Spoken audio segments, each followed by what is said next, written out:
অনেক মজার এই নাস্তাটি যেমন সহজ তৈরি করা খেতেও অনেক মজার হয়। প্রিয় দর্শক, আসসালামু আলাইকুম। সবাইকে আবারও স্বাগতম জানাচ্ছি নতুন আরও একটি রেসিপির ভিডিও দেখার জন্য। ওটস দিয়ে আজকে হেলদি একটি নাস্তা তৈরি করে দেখাবো, বা ভাপা পিঠাও বলতে পারেন। কেউ কোথাও যাবেন না, একটি লাইক দিয়ে ভিডিওটি শুরু থেকে শেষ পর্যন্ত কন্টিনিউ করুন। আমি এখানে মেজারমেন্ট কাপের 1 কাপ ওটস নিয়ে নিলাম। এবার এই ওটসগুলো আমি পরিমাণ মতো পানি দিয়ে 8 থেকে 10 মিনিট ভিজিয়ে রাখবো। রোজ রোজ রুটি, পরোটা বা একই ধরনের নাস্তা খেতে ভালো না লাগলে ওটস দিয়ে এই হেলদি নাস্তাটি ট্রাই করতে পারেন। এই ওটসগুলো ঢাকনা দিয়ে ঢেকে রেখে দিব।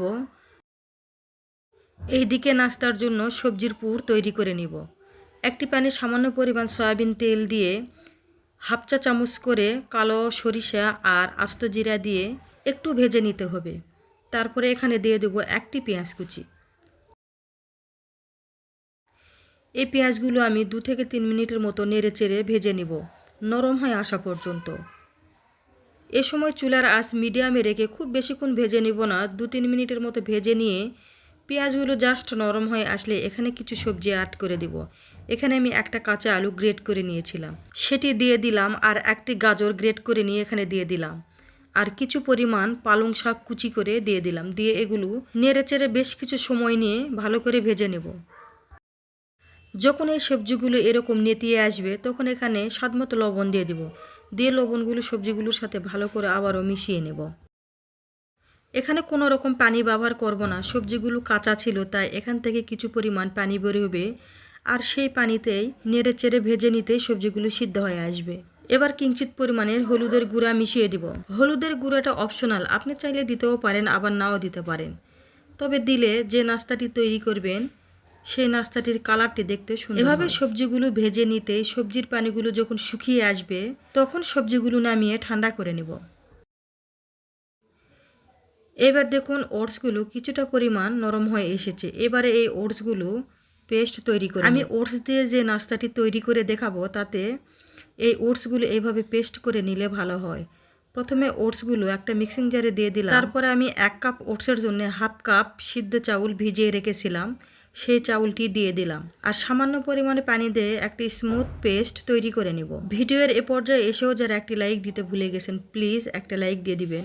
আর ফ্রেন্ডস অ্যান্ড ফ্যামিলিদের মাঝে বেশি বেশি শেয়ার করে দিবেন যাতে হেলদি নাস্তাটি সবার উপকারে আসে।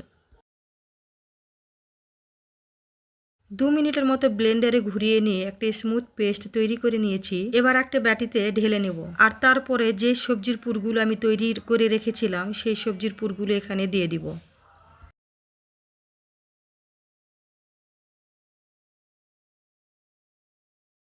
এবারে এখানে কিছু পরিমাণ উপকরণ অ্যাড করব। হাফ চা চামচ দিয়ে দিব অরেগানো, আর 1 টেবিল চামচ দিয়ে দিব চিনি। আবারও এখানে স্বাদমতো লবণ দিয়ে দিব। যেহেতু পুর তৈরি করতে আমি লবণ দিয়েছিলাম তাই এখানে বুঝে সুঝে সামান্য পরিমাণে লবণ দিয়ে দিব।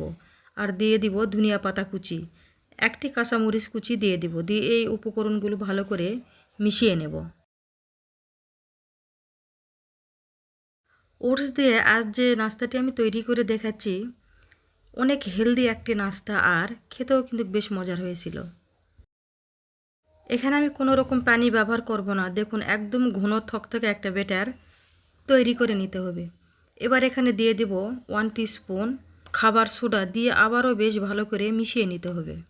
তো দেখুন এবার আমার ব্যাটারটি তৈরি করে নেওয়া হয়ে গেছে। এবার তেল ছাড়াই এই হেলদি নাস্তাটি তৈরি করে নিব। এই নাস্তাটি তৈরি করার জন্য এখানে আমি ছোট ছোট 2টি বাটি নিয়ে নিলাম। বাটিতে আমি সামান্য পরিমাণ তেল ব্রাশ করে নিয়েছি।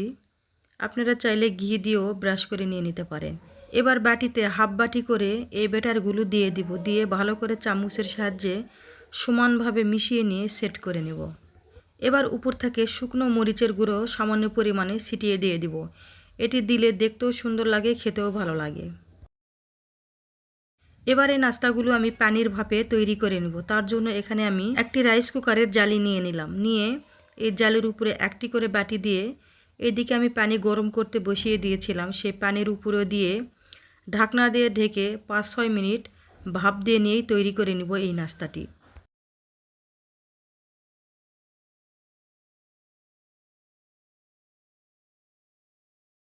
5-6 মিনিট পরে ঢাকনাটি তুলে দেখিয়ে দিচ্ছি। দেখুন নাস্তাটির উপর হাত দিয়ে ঘষা দিলেও হাতের সাথে লেগে যাচ্ছে না, তার মানে বুঝতে হবে যে এখানে নাস্তাটি তৈরি হয়ে গেছে। এবার উঠিয়ে নিব। আর বাকি সব নাস্তাগুলো এইভাবেই আমি তৈরি করে নিব।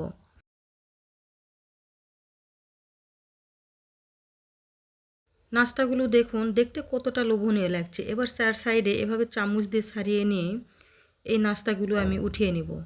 আর উঠিয়ে নিয়ে দেখে দিচ্ছি দেখুন নিচের দিকে কতটা জালিযুক্ত আর সুন্দরভাবে তৈরি হয়ে গেছে। আর উপরটা দেখতেও বেশ লোভনীয় লাগছে। রোজ রোজ একঘেয়েমি রুটি পরোটা বা নাস্তা খেতে ভালো না লাগলে এভাবে এই নাস্তাটি তৈরি করে খেয়ে দেখবেন, মাশাআল্লাহ অনেক ভালো লাগবে।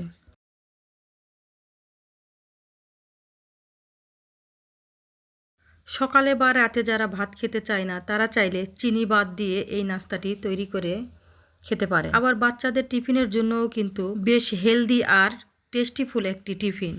এভাবে এই নাস্তাটি তৈরি করে বাচ্চাদের টিফিনেও দিয়ে দেওয়া যাবে। একদম কম মশলায় তেল ছাড়াই হেলদি আর টেস্টিফুল একটা নাস্তা। আজ এখানেই বিদায় নিয়ে নিচ্ছি। অনেক ভালো থাকবেন আর সুস্থ থাকবেন। আসসালামু আলাইকুম। আল্লাহ হাফেজ।